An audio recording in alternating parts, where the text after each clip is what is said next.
This episode is brought to you by Borgen and Burks. Is your backyard ready? Is your patio ready to entertain, to host your gatherings, your family, your friends? Well, think about it. Spring is here. So look around you. Right now is the time to get your outdoor furniture at a really good deal. Visit borgen-burks.com. Folks, I would like to ask you in this episode by asking you this. What is the condition of your heart? What is the condition of my heart? Because my whole life will depend on the condition of my heart. So your whole life will depend on the condition of your heart. Is my heart full of resentment, bitterness, emptiness, betrayal, vindictiveness, hate, and so much more? When this stuff is in your heart, you are not happy. Yes, you're not happy. You don't have a peaceful life. But an emptiness exists, an empty life.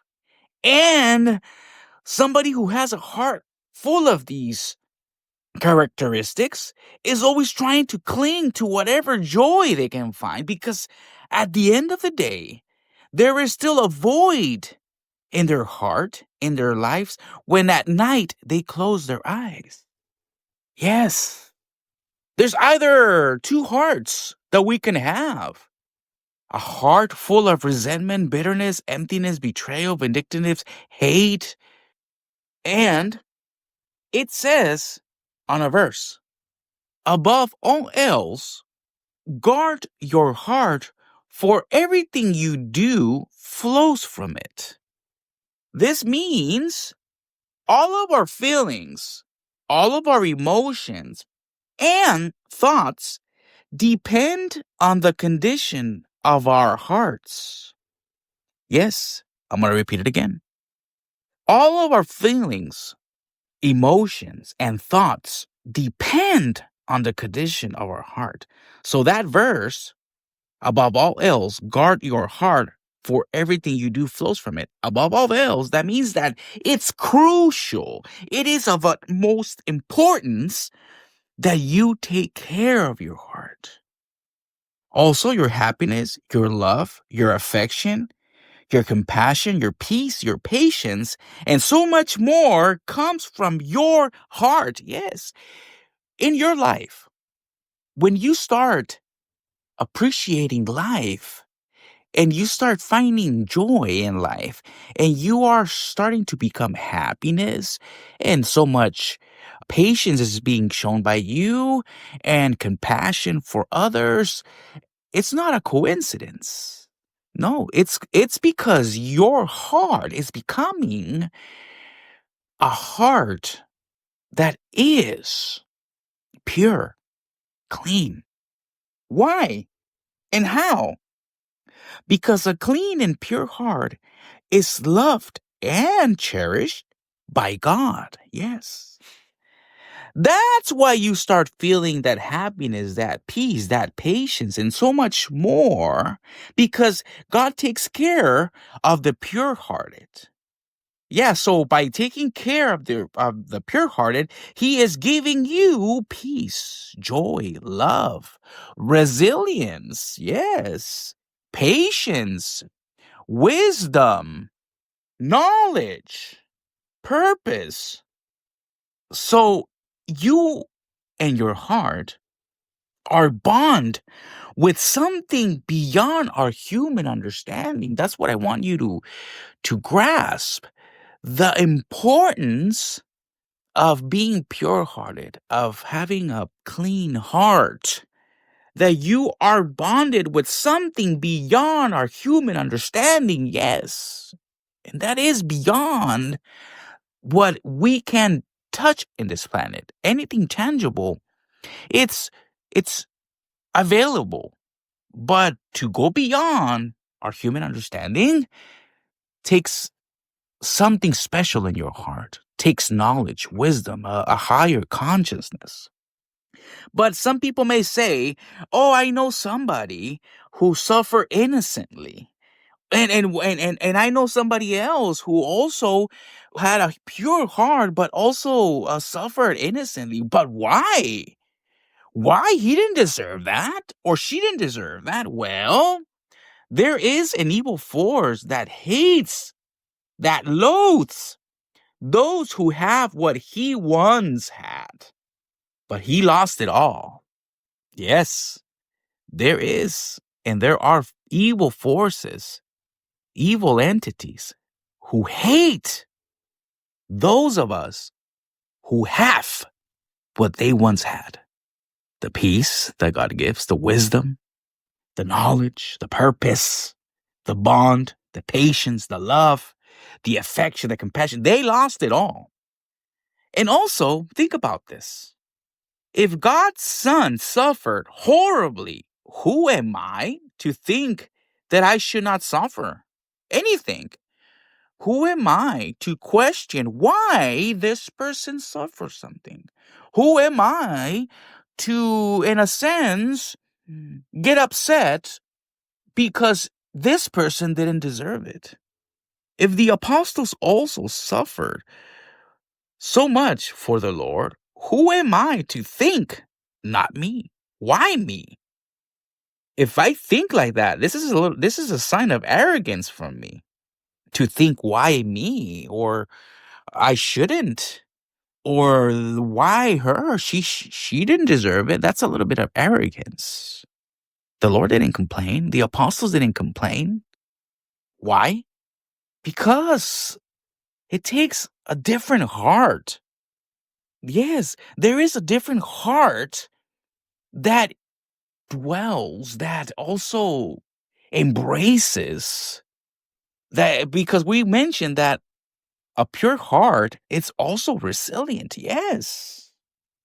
Let's get the correct definition of what pure hearted means.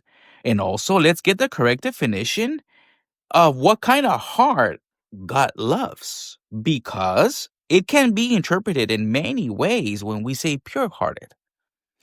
But the pure heart that God loves has integrity, it's full of sincerity and dedication to God.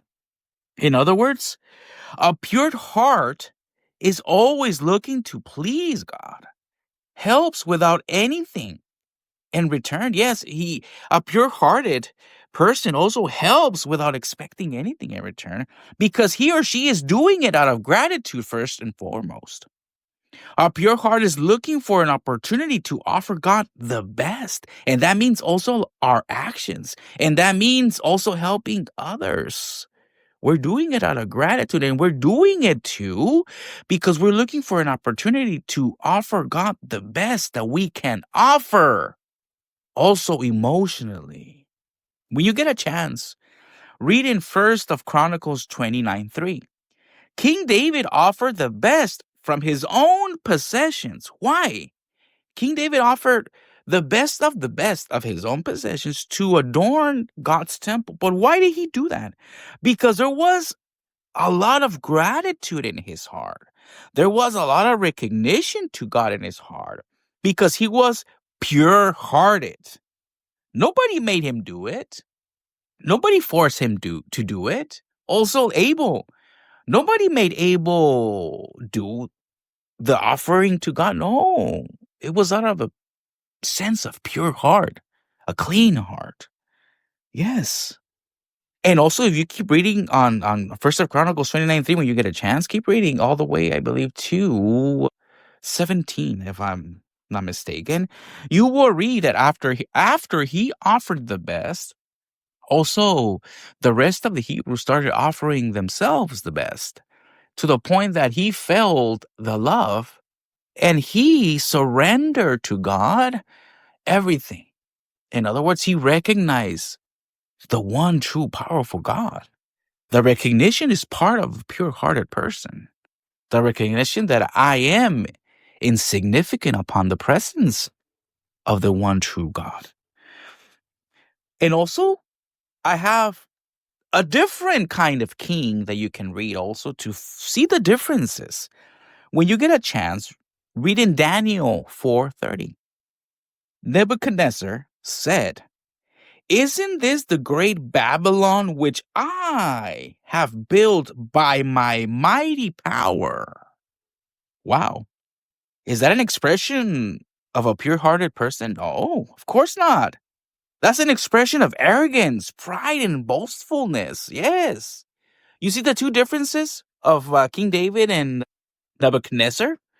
Isn't this the great Babylon that I build by my mighty power? See what the difference? The differences in hearts? When Nebuchadnezzar expressed himself like this, God punished him. He lost all sense of, we could say, not reality, all sense of civilization. He became primal. He was eating grass with the oxes. His hair grew out like feathers, it says, and claws like an eagle. So, in other words, he was completely lost. He lost all sense of humanity because of his arrogance, because of his heart. Until the point that he recognized his condition and asked for forgiveness and recognized what he should have done in the beginning, that God is the only one true powerful, that he had what he had because of God, not because of his mighty quote unquote power. Come on. It's the arrogance that sometimes that we are fighting with.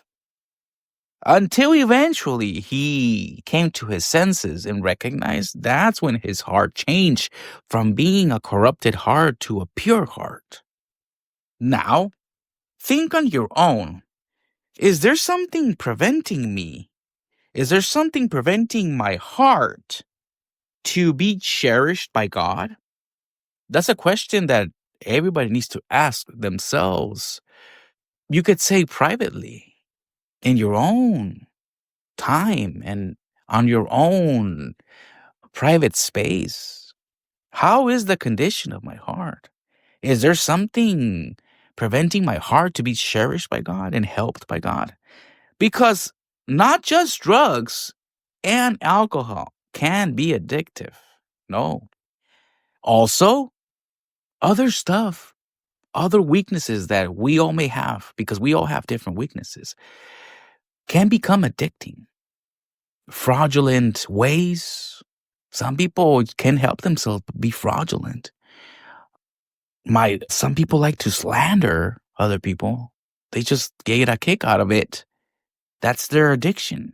They like the discord. They like the expressions. They like the reactions of people. That's why sometimes they do it. Gossip.